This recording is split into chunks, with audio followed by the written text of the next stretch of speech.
hukumu ya kumswalia Mtume sallallahu alaihi wasallam, kwa sababu tuzungumzia sira ya Mtume sallallahu alaihi wasallam. Kwa hiyo moja mbili tutamtaja Mtume sallallahu alaihi wasallam.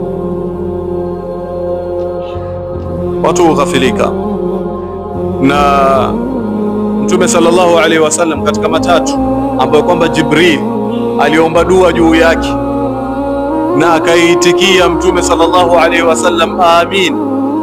Mojawapo ni nini? Mojawapo ni mtu ambaye kwamba mbele yake antajwa Mtume sallallahu alaihi wasallam kisha asimswalie. Yani kaifa usimswalie Mtume sallallahu alaihi wasallam? Kivipi? Yani kuna sababu gani wewe kujalia ukose kumswalia Mtume sallallahu alaihi wasallam?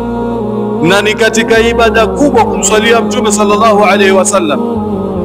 Nyinyi muonaje jambo ambalo kwamba Mtume sallallahu alaihi wasallam yasema atakayeniswalia mimi mara moja Allah subhanahu wa ta'ala atamswalia yeye mara 10? Walionaje ni jambo?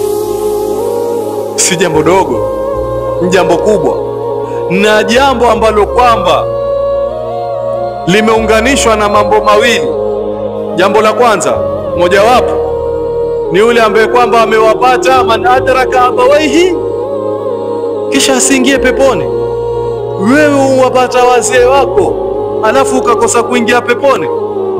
Sasa shekhe, wewe umefeli. Wewe ni feli ya mkubwa sana. Ama suala la pili, aloidiriki Ramadhan kisha asisamehewe. Sasa wewe watakaje? Kama hujasamehewa Ramadhan utasamehewa lini?